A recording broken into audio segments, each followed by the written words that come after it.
আপনি এতক্ষণে হেডলাইন এবং ব্যানারটা দেখে হয়তো চিন্তা করছেন হঠাৎ আমি এটা কি বললাম। মানে আমি কি কোনো চরমনায় পীরের মতন পীর হয়ে গেলাম, নাকি কোনো ওহী নাজিল হয়েছে কিনা আমার উপর যে আমি হঠাৎ করে বললাম পরবর্তী টার্গেট জোবাইদা রহমান। কেন জোবাইদা রহমান বলেছি ভাইয়া, সেটা আপনাদেরকে একটু পরেই বুঝিয়ে বলছি কেন জোবাইদা রহমান বলছি। তো তার আগে একটু বলি যে এই যে হাদি ভাই আমাদের, সে মাউয়া ছিরা হাদি ভাই, উনি গতকালকে যেই গুলিটা খেয়েছিলেন, তো গুলির অনেক ভিডিও আছে, অনেক ভিডিও দেখলেন, সব শুনলেন। কেউ কেউ বলতেছে, একজন তো বলতেছেন যে ওনাকে গুলিটা মাথায় করার কথা ছিল কিন্তু একটু ইয়ে হয়ে কানের পার দিয়ে গেছে, এটা বলছে একজনে। আবার ওই যে কি র্যাবে না পুলিশে চাকরি করছে ওই বেটা বলছে যে আমি জানতাম হাদি ভাই নেক্সট, আমি হাদি ভাইকে বলেছি, হাদি ভাই শুনেননি, আমি অনেককে বলেছি শুনেননি, কিন্তু আমি জানতাম হাদি ভাই নেক্সট, আমার সোর্স বলেছে। তার মানে তাহলে আমরা কয়জন পাইলাম?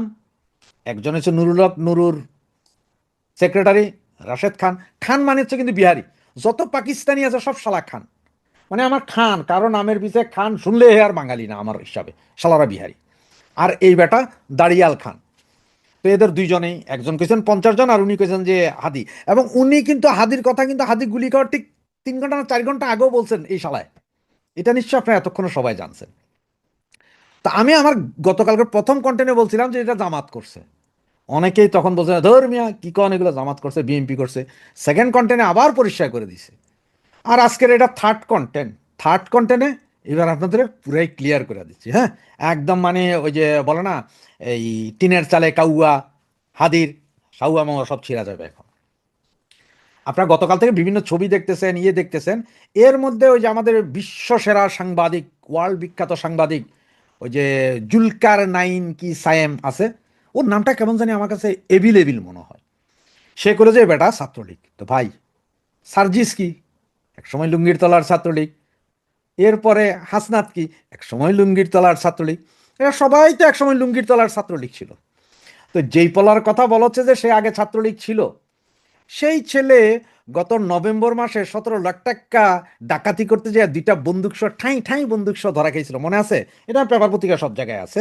যদি আপনারা কেউ না দেখে থাকেন, সেই ছবিটা আমি আমার সাথে দিয়ে দিচ্ছি, এটা দেখে নেন। এই যে ছবিটা দিচ্ছি দেখে নেন। তো উনি ধরা খাইলেন, 1 মাসের মাথায় বেরিয়ে আসলেন।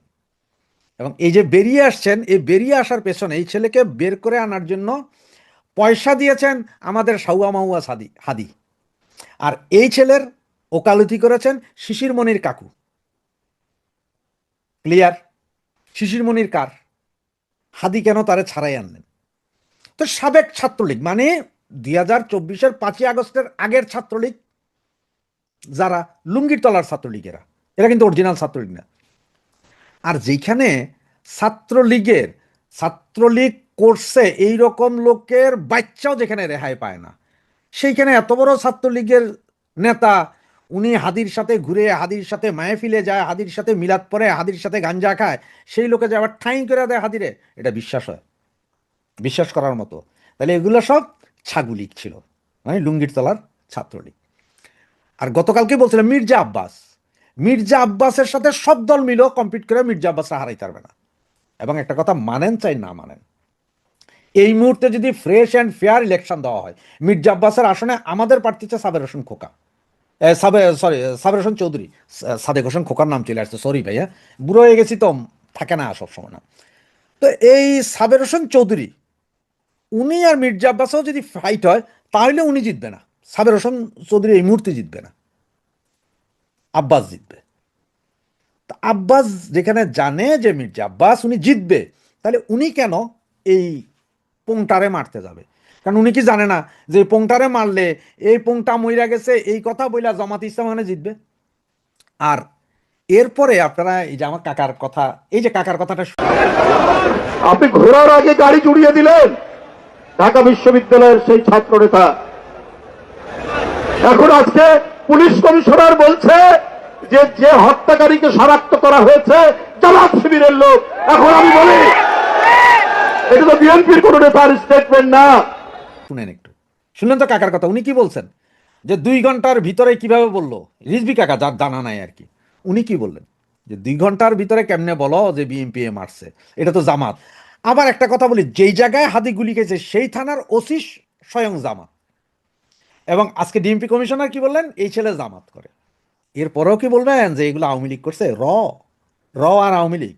আরে ভাই, আপনাদের কথা মতোই তো আওয়ামী লীগ তো নাই, তাহলে র আর আওয়ামী লীগ কি? তো এখন আসি, কেন বললাম আমি যে জোবাইদা রহমান নেক্সট টার্গেট। গতকাল হাদির কথা চলতে চলতে হঠাৎ করে দেখছেন সব জায়গায় সব পেপারে চলে আসছে কি, তারেক রহমান আসছে, ডেটও দিয়ে দিছে 25 তারিখ। তার মানে হাদিকে নিয়ে কোনো আলোচনা না হোক, যেহেতু আওয়ামী লীগের ঘাড়ের উপর দোষ চাপাইছে, সুতরাং এগুলো নিয়ে যাতে কথা না বলে, সবাই যাতে লাইগা থেকে বাইয়া আসছে 25 তারিখ, বাইয়া আসছে 25 তারিখ, এগুলো নিয়ে যাতে কথাবার্তা বলে, কন্টেন্ট যাতে 25 তারিখের হয়, এগুলো নিয়ে বলা হচ্ছে যে বাইয়া আসছে 25 তারিখ। হাদি চুপ। হাদি তো গেছে কোথায়? হাতি তো হসপিটাল। 14 তারিখ হাতি মৃত্যু দিবস, 16 তারিখ খালেদা মৃত্যু দিবস, আমি এটা ফেসবুকেও বলছিলাম। তা ভাই আসছে ভাই আসছে, একটা রব তুলে দিছে, মানে হাদি ভুলে যাও। এখন আমার প্রশ্ন হচ্ছে যে এই যে জোবেদা রহমান যে এখন ইয়েতে যাচ্ছে না, কোথায় হসপিটালে যাচ্ছে না শাশুড়িকে দেখতে, যেহেতু বিদেশ থেকে এসে শাশুড়ি চিকিৎসায়, যে কোনো মুহূর্তে হয়তো দেখবে যে জামাত ইসলাম জোবেদা রহমানের গাড়িতে আক্রমণ করবে। গাড়িতে গুলি করবে কিনা জানি না, তবে গাড়িতে একটা আক্রমণ করে দিই, ইট পাটকেল নিক্ষেপ, বোতল নিক্ষেপ, জুতা নিক্ষেপ করে দিতে হয়। তার মানে হচ্ছে যে এইটা দিয়া জোবাইদুর রহমানকে একটা ভয় দেখাই দিবে, যাতে সিগন্যালটা তারেক ভাইয়ের কাছে যায় যে তারেক ভাই আপনার জীবনের নিরাপত্তা হুমকির মুখে, আপনি আইসেন না। এই কাজ ঘটানোর সম্ভাবনা 100%। কারণ যে জামাত বুঝা গেছে যদি তারেক চলে আসে, আর যদি ইলেকশন যদি হইয়া যায়, তাহলে একটা সমস্যা আছে। তারেক যদি জিতা যায় কোনো মতে, তারেক জিতা যায় মানে কি, জিতবেই। জামাত হয়তো আমরা আপনারা যেটা বলছি হয়তো যে 10টা আসন পাইতে পারে, এই মুহূর্তে জামাত অন্যান্য ইসলামিক দলের টিয়ে কইরা সরকারের প্রচ্ছন্ন সহযোগিতায় হয়তো 30 থেকে 40 আসন পাইতে পারে, কিন্তু ম্যাক্সিমাম বিএনপি জিতবে। সুতরাং জামাত তো এটা চায় না। জামাতের চিন্তা হচ্ছে যে হয় সরকারে যাব, সরকার প্রধান হব, আর নইলে ইলেকশন হবে না, যেভাবে আছে এইভাবে থাকবে, প্রয়োজন আমরা ইউনূস কাকাকে সরকার প্রধান বানাবো। এটা হচ্ছে জামাতের খেলা। সুতরাং জামাত চায় না যে তারেক রহমান আসুক, জামাত ইলেকশন হোক এটাও চায় না, জামাত আওয়ামী লীগ ব্যান্ড থাকুক এটা চায়। সুতরাং জামাতের খেলা। এখন জামাত যে কোনো মুহূর্তে আবারও কার উপর হামলা, আপনার জোবাইদা রহমানের উপর হামলা করে দিতে পারে। হামলা করে দিয়া বলবে যে দেশে অশান্তি আছে। এখন আবার এইটার কথা কি কাক ঘাড় দিবে, বলে যে এইটা ফেসিস্ট আওয়ামী লীগ করছে, এটা ফেসিস্ট আওয়ামী লীগ করছে, এইটা বলবে। এখন বিএনপির এইটা বলে আখ্যা পাবে যে দেখো ফেসিস্ট আওয়ামী লীগে এটা করছে। এই জন্য আমি আজকের এই ঘটনাটা আগেই বলে দিলাম যে যে কোনো মুহূর্তে হবে।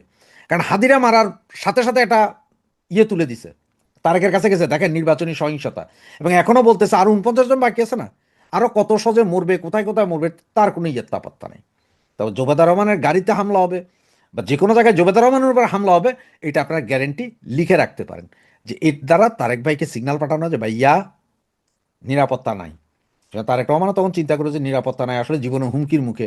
উনি তো এমনি বলতেছেন হুমকির মুখে বুলেট প্রুফ গাড়ি টেরে আনাইছেন। তো কখন কি হয় দেখে থাকেন। হ্যাঁ, জয় বাংলা, জয় বঙ্গবন্ধু।